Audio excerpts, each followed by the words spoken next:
Hey Ross, what's up, man? Oh, another Friday in the books. There you go. There you go. Nice to meet you. Nice to meet you as well.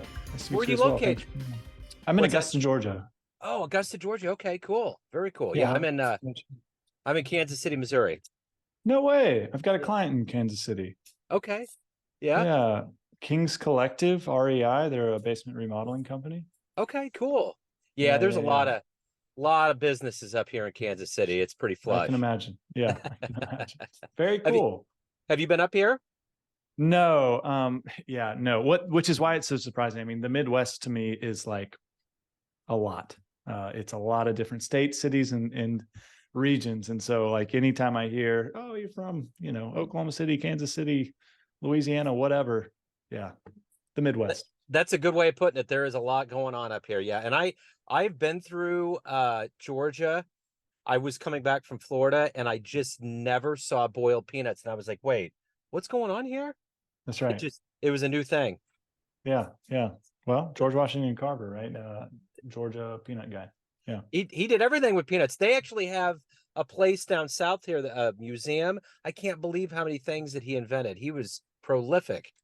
prolific with peanuts. Yeah, Yes, for sure. that's it. Well, hey, man, it's great to meet you, Ross. And I want to begin our conversation with going through the last 3.5 years, living through a pandemic. How did you get through it? And how has it changed you? That's a great question. Well, first things first, right before the pandemic, we had a baby. The agency I was with, we sold. We sold our agency, and I went in house for the first time in my entire life. I'd been agency for 8 years and went in house at a big company, and that's how I started the pandemic. Wow. 5 months into a an in-house, brand new baby, new experience, new whatever, and the rug kind of got pulled out. Decided to double down on agency life, and my wife and I said, "Hey, let's take the plunge." And Fence Post really took form. So since then, we've been growing and trying to help home service businesses. And through all that, developed a love of coffee. So we started a coffee shop as well. We've just been kind of doing some funky things with some friends, and yeah, it's treated us well, but treated everybody differently for sure. Absolutely. Well, I mean, isn't that the backbone of being an entrepreneur is that you just gotta dive in. And if it doesn't work, you just gotta find a different way. Yeah, yeah, well, yeah. And not everything has worked, but not everything has been sour either. We've truly had some fortunate experiences. That's wonderful, man. So let's get to the heart, soul, and essence of what you do on a daily basis. I'm going to put you in front of a bunch of third graders. It's career day. And one of the kids says, hey, what do you do for a living? How do you answer that child? Yeah, I help local businesses thrive. At the end of the day, my job is to help small local businesses put systems in place that helps them get more good customers. So what did you want to be in the third grade?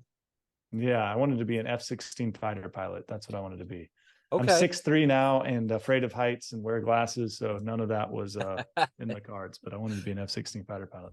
Did you ever fly? Did you ever get close? Do anything along those lines? My dad had a client that was actually an F-16 fighter pilot, and so every so often we'd get to go to an airfield where they had parked it for the day, and just seeing these vertical takeoffs and stuff like that.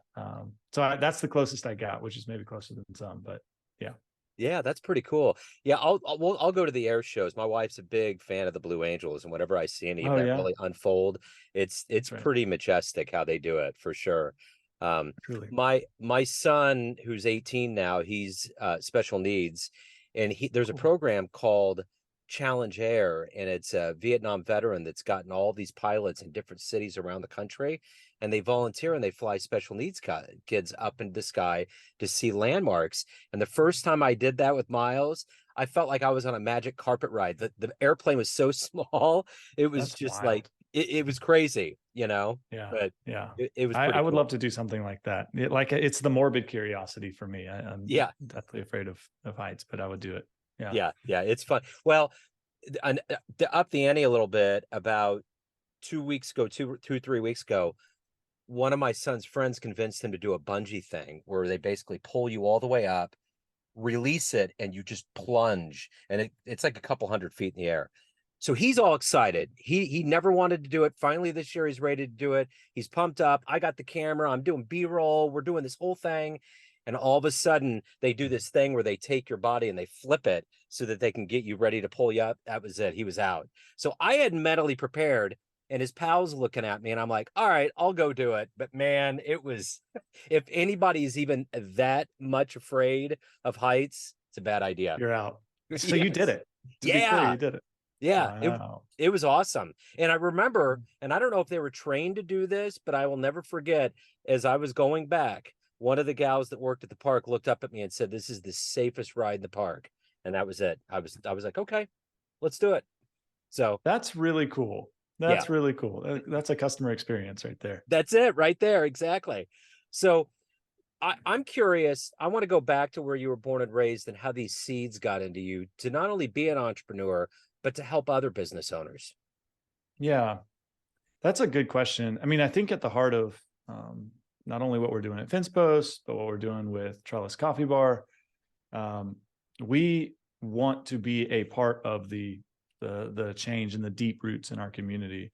I think my wife and my 3 kids and I, like, there's a reason we live in an area that's not the most awesome part of town yet, right?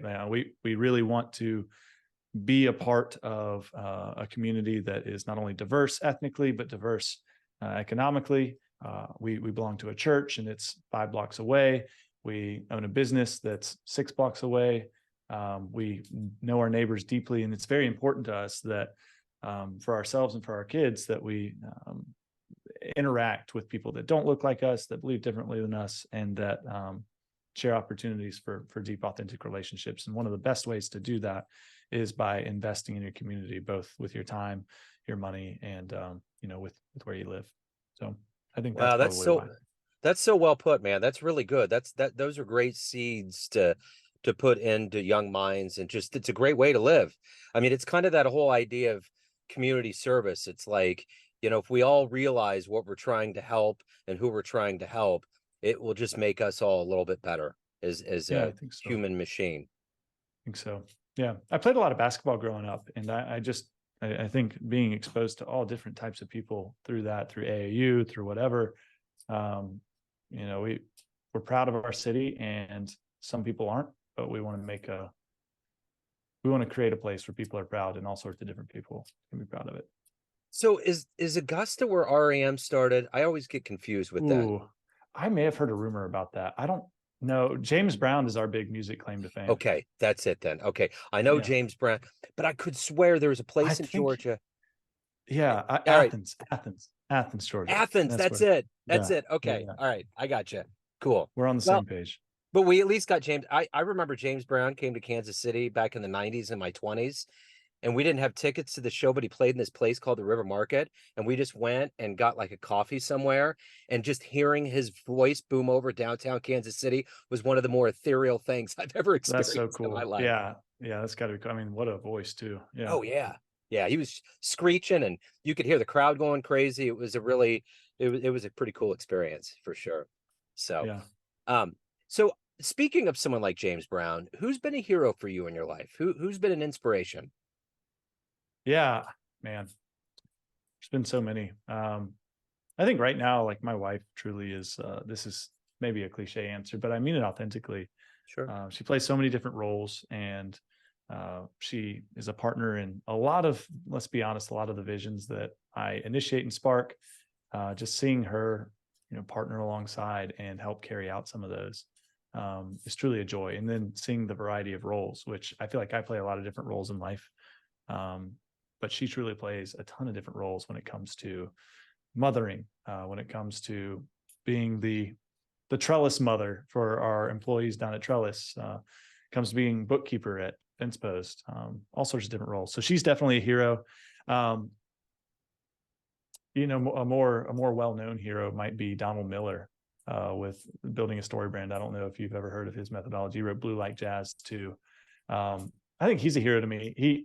He kind of went from a meandering, aimless sort of deal to a writer to really like building a framework for businesses across the the nation and the world to latch onto. He's been impactful in my life. Those are two off the top of my head. So if you can meet anybody alive on the planet right now and spend some time with them, who would it be? Goodness, these are the hard questions, right? I'm bad at the what's your favorite restaurant, what's your favorite movie ones too. Um, is it a new person? Has to be a new It, person. no, it can be anybody. In fact, if you want to dig into family history or someone that's not around, we'll open the door up to everybody. Yeah, yeah, no, that's good. Um, you know what, Russell Westbrook. I'm a huge Oklahoma City Thunder basketball fan, Yeah. and Russell Westbrook's story and his like grit and grind and his career, I would just love to spend an afternoon, evening over dinner and a bottle of wine with him. That'd be incredible. He's with the Clippers now, right? He is, you know your stuff, yeah. Yeah, my son, I actually got him hooked on it, because wintertime tends to be rough. We're big baseball fans. So I got him hooked on hockey and basketball, but basketball really took hold. So the Yeah. other day he was like, can you say he always wants me to send links to all these players. And he said Westbrook, and I'm like, he's with the Lakers. He's like, no, he's not. I'm like, oh, okay. So I looked him up, and then, I think Harden got traded to the Oh Clippers. yeah, yeah, Yeah. yeah. So anyway, so yeah, but I did not realize that he started in Oklahoma City. That's interesting. He Uh, spent the first, yeah, like 11 years of his career in Oklahoma City. okay. We'll be there when the statue's raised. Yeah, that's right. That's right. So let me ask you this. Every day you wake up, what is your motivation? What makes you accomplish what you want to get done, help people, and be who you are? I think this one's pretty easy. I think at the end of the day, we feel called, my wife and I, and in our home, we feel called and compelled to um, build authentic, deep relationships. We feel like the way we live our lives should always reflect um, a level of authenticity and joy, and certainly believe that that is the thing we're supposed to do, the thing we feel called to do. So each and every day, I want to foster the relationships I already have and bring value to them, and then beyond that, want to we would say glorify the Lord through just bringing value to new relationships as well. So what's been the best advice you've ever gotten? Hmm. Good question, man. You asked the hard ones. I just want to get to the jugular of things. Yeah, that's right. Well, I mean, it coincides with what I just said too. I mean, what we're trying to build is deep, authentic relationships. Yeah. Uh, Best advice I ever got. Uh, I can't remember who said it, but it's a mantra I've held on to. Uh, Anxiety and stress is the absence of clarity, and peace is clarity. So I think clarity is seeking clarity and pursuing that is at the forefront of what we're trying to do each and every day in our businesses and our relationships and everywhere else. That was a pretty sound piece of advice that I've lived by. That's quite a mantra for sure. So of all of the things that you've done professionally, what's been one of your best success stories? Good question.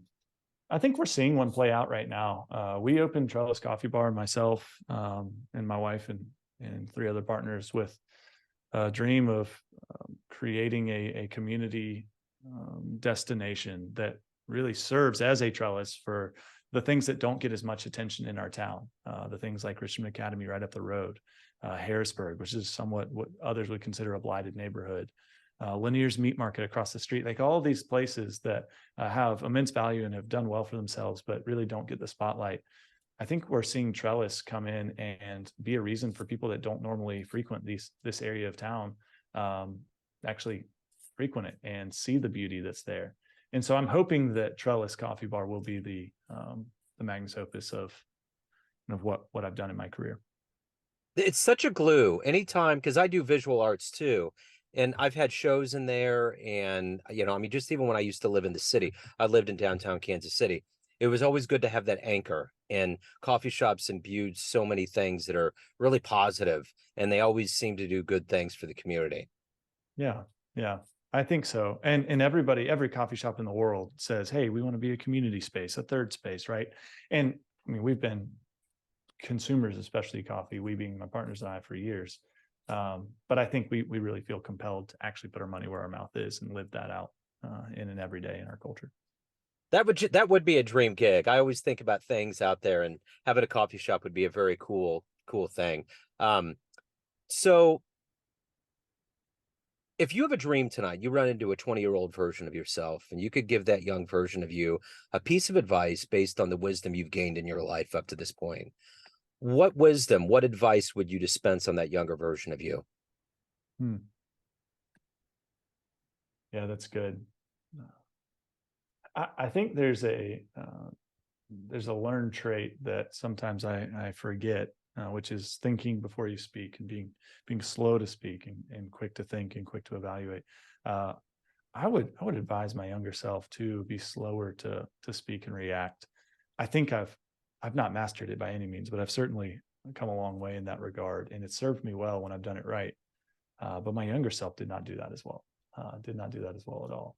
And so I think evaluating, thinking first, acting later, thinking first, and certainly speaking later would serve somebody like me well in my younger years.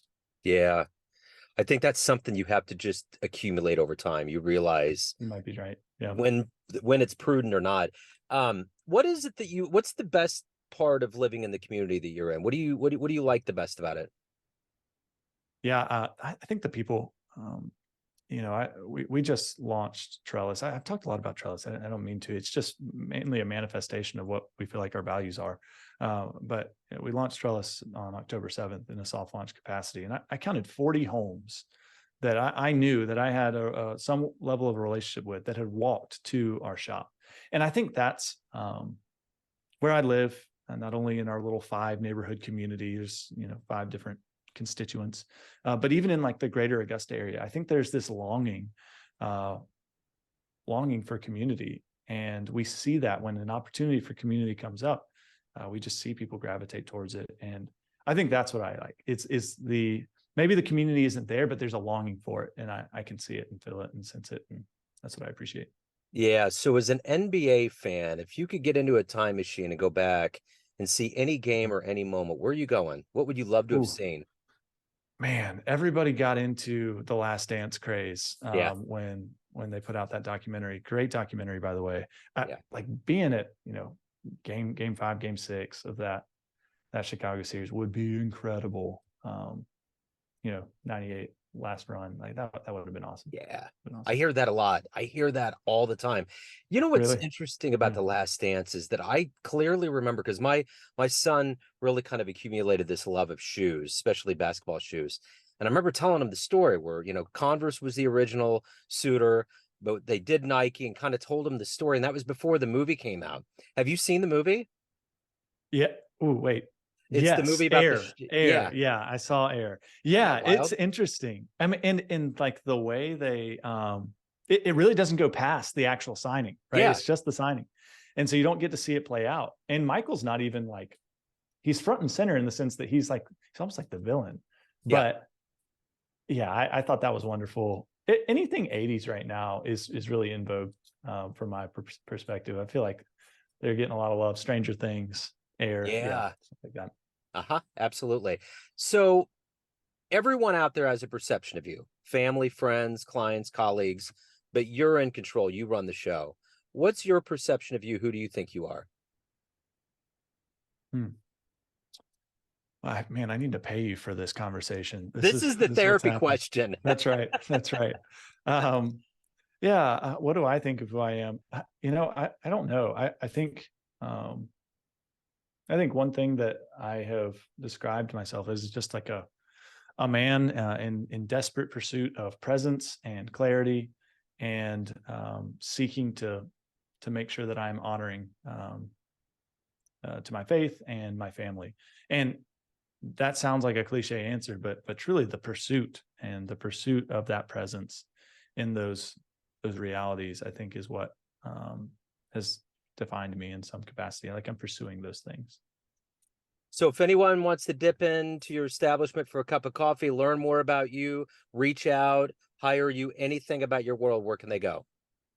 Yeah, I would say if you are a local business that needs help building predictable and profitable growth strategies, come to FencePost. FencePost.co is where to go. Right on. Hey, this has been great, Ross. Thank you so much for your time. Thank you for your story. Best of luck with everything. Thanks so much. I really appreciate being on. Thank you, sir.